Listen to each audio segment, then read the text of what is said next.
con Stephanie Maita, ella es economista senior del Instituto Peruano de Economía. Quiero saludarte, Stephanie, muy amable, muy gentil, buen día. Hola José, buenos días. Ahora que el Perú, Stephanie, atraviesa por un déficit hídrico, tenemos entendido que, de acuerdo a las cifras, de acuerdo a los estudios, no tenemos una suficiente capacidad de almacenamiento, ni mucho menos infraestructura hídrica. Sí, correcto, efectivamente. De hecho, bueno, según datos del Banco Interamericano de Desarrollo, Perú tiene en promedio unas 10 veces menos de capacidad de almacenamiento de agua que el promedio de América Latina. Incluso considerando, digamos, países que tienen una climatología similar a la nuestra, bueno, que según el Banco Mundial en este caso sería Panamá, nuestra capacidad de almacenamiento es incluso insuficiente en comparación con ellos. Panamá, por ejemplo, tiene 6 veces más capacidad que Perú en este sentido. ¿Y a qué obedece ello? ¿A que tienen mejor infraestructura hídrica? ¿Tienen una mejor labor de preventiva? Por un lado, responde a efectivamente la mayor, digamos, cantidad de represas y una gestión más integral del agua que permite, digamos, que el país pueda hacer uso de estos recursos en tiempos de sequías y, por el contrario, almacenar en tiempos de abundancia, pero también está relacionado al hecho de que, lamentablemente, en el caso peruano, la gestión de esta infraestructura es deficiente. Es decir, no se maneja, digamos, de la forma adecuada y esto, lamentablemente, también termina afectando la capacidad de almacenamiento de las presas o las represas con las que ya contamos. Un ejemplo de esto es lo que sucede en particular en el caso norte. Como mencionabas al inicio, hemos escuchado mucho que la zona norte está siendo afectada particularmente por las sequías, digamos, de esa temporada, pero también tenemos registro de que las represas, por ejemplo, de Limón, en Lambayeque o Poechos en Piura, están colmatadas, es decir, que por la falta de mantenimiento, las represas han acumulado tanto tierra como arena, y eso hace que la capacidad efectiva de estos reservorios para almacenar agua se vea afectada. Ahora, en el caso particular que acaba de mencionar, el caso de Piura con la presa de Poechos y el caso de Lambayeque con la presa de Limón, ¿cómo afecta el déficit hídrico, la colmatación de ambas presas, cómo está afectando tanto para el sector de la agricultura y cómo puede afectar hacia adelante para el consumo humano?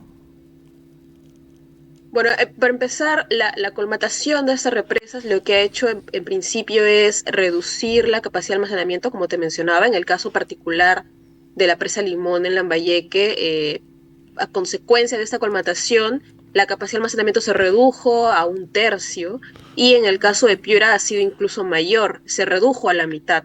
Entonces, esta, digamos, reducción de la capacidad de almacenamiento lo que hace finalmente es reducir la cantidad de agua que puede distribuirse posteriormente, como mencionas, tanto a agricultores como a consumo humano, que es también uno de los usos que se dan a estas represas. En el caso particular de la costa, como mencionabas, en general la costa peruana se caracteriza por concentrar una parte importante de la población, si no me equivoco son más o menos 2/3 de la población a nivel nacional, mientras también tiene un importante, digamos, bueno, limitaciones en cuanto al alcance de agua en esta zona, que por el contrario no es tan rica en ella, ¿no? Al tratarse de una zona árida, costeña, etcétera. Entonces, en ese sentido, estos reservorios cobran especial importancia, particularmente en la costa. Por un lado, pueden verse afectados tanto los cultivos agrícolas, como estamos hablando, por ejemplo, del reservorio de Poechos, que está directamente vinculado a las operaciones no solamente agroexportadoras, sino también agrícolas tradicionales, pero también podrían potencialmente afectar o, digamos, reducir la cantidad de agua disponible para consumo humano. De hecho, particularmente la EPS que tiene Piura, que es la EPS Grau, presenta ya, digamos, algunos importantes limitaciones o deficiencias en su gestión, lo cual puede verse agravado con esta escasez del recurso hídrico. Stephanie, mirando con realismo, mirando el escenario, cómo se presenta y cómo está afectando este déficit hídrico. Nosotros llegamos a zonas rurales del país y en Piura llegamos precisamente a toda la zona del Bajo Piura, a la zona del Alto Piura, también a sectores en Lambayeque. Mirando de manera realista, ¿esto puede afectar, puede representar una nueva caída en el sector agrario debido a este estrés hídrico? Sí, de hecho sí. Como ya hemos visto, por ejemplo, en temporadas de sequía previas, lo que sucede es que dada la escasez de lluvias y o también dada digamos, las dificultades de acceso al recurso, lo que termina pasando es que los agricultores retrasan sus siembras, con lo cual no solamente, digamos, se aplaza la disponibilidad de ciertos productos, sino que también los cultivos se ven afectados por la menor agua que se utiliza en el proceso de siembra y etapas posteriores, ¿no? Lo que termina afectando el rendimiento de estas áreas cosechadas, es decir, la cantidad de toneladas o kilos del producto que se cultive respecto del área total sembrada. De hecho, en Cajamarca ya hemos visto, por ejemplo, por mencionar un ejemplo, un efecto de este tipo, digamos, en lo que va de la campaña, ya hemos visto el año pasado o la campaña previa, 23-24, que el rendimiento de algunos de sus principales cultivos, entre ellos, eh, perdón, el maíz y la papa, se vieron seriamente afectados y cayeron hasta un 40% en promedio. Esa es una cifra bastante preocupante. Estamos conversando con Stephanie Maita, es economista del Instituto Peruano de Economía IPE, que ha hecho un análisis, un estudio bastante concienzudo respecto a el déficit hídrico, al estrés hídrico. En el caso, Stephanie, del agua para consumo humano, quisiéramos que nos ayudes a entender esta realidad. Es cierto que las personas recurren a los camiones cisternas, pero esto eleva considerablemente los costos y afecta a la economía de la población. ¿Se tiene más o menos una estimación cuánto representa eso? Sí, correcto. Lamentablemente lo que pasa cuando se reduce la disponibilidad de agua potable, muchas familias, en particularmente los hogares más pobres, se ven obligados a recurrir a camiones cisternas. Según SUNAS, digamos, que realizó unas estimaciones hace algunos meses, en general, bueno, todos sabemos que el precio del agua potable en camiones cisterna puede ser mayor que el de una red pública. En particular, según la SUNAT, en Lima Metropolitana, que es el estudio que realizó, estimó que este costo puede ser hasta casi 6 veces mayor, ¿no? Lo que implica, efectivamente, como mencionabas, mayores costos para los hogares. De hecho, también para Lima Metropolitana se estimó que, dado el uso de camiones cisterna, los hogares pueden gastar hasta 790 soles más al año en este recurso, frente a lo que gastarían si tuvieran el acceso al agua potable por red pública. Ahora, el otro aspecto que ustedes también anotan y nos parece pertinente es la situación de las empresas prestadoras de servicio, conocidas bajo las siglas de EPS, así como le echamos una mirada a las presas que no se descolmatan o no se hacen los trabajos correspondientes.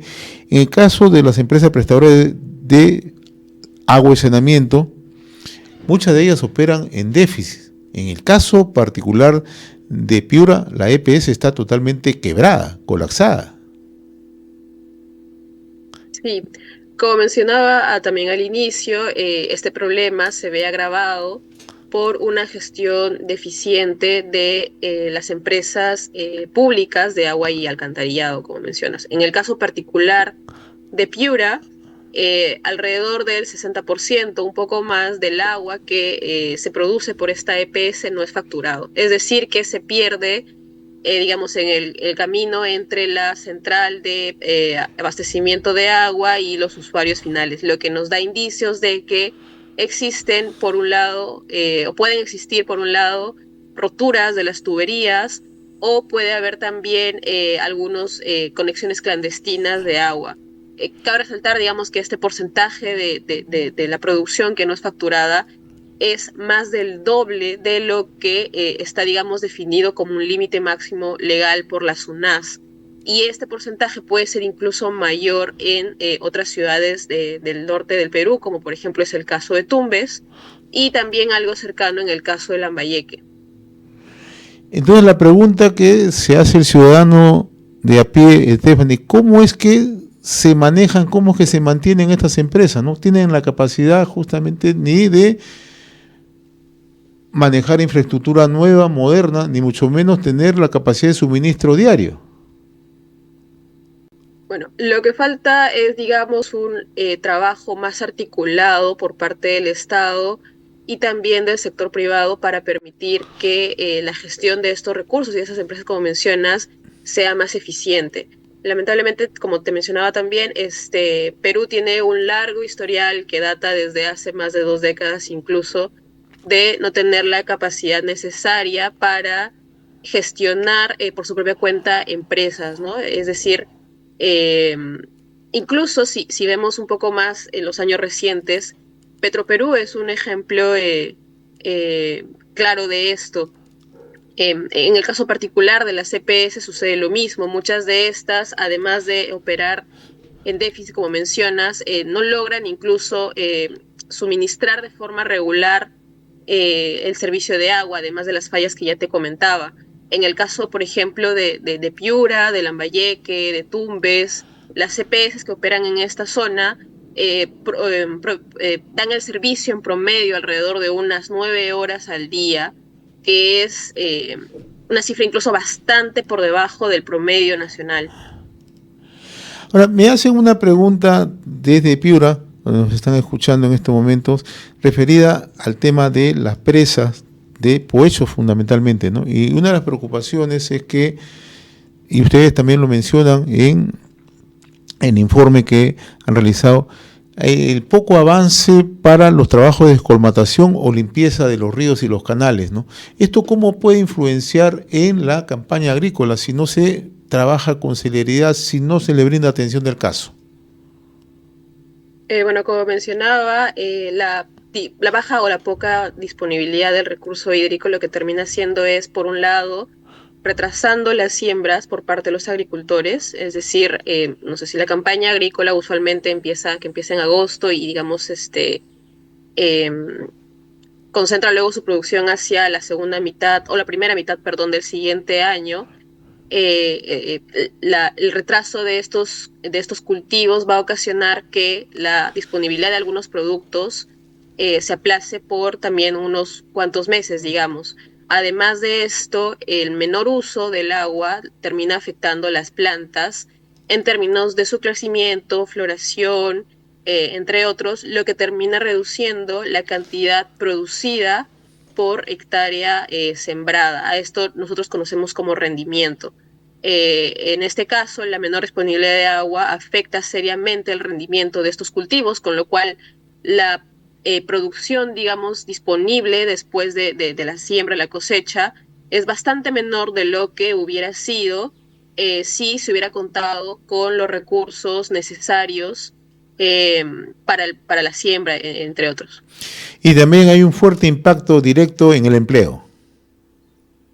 Correcto. En el caso particular, digamos, de las regiones del norte, que se caracterizan por ser importantes centros de producción de cultivos de agroexportación, la menor disponibilidad del agua podría también potencialmente afectarlos, aunque, claro, existe, digamos, una salvedad, que es el hecho de que la agricultura de exportación, de agroexportación, tiende a usar tecnología que le permite hacer mejor frente a la escasez de estos recursos, con lo cual se ve, digamos, menos afectada que un agricultor tradicional que, digamos, no tiene acceso a estas mismas herramientas.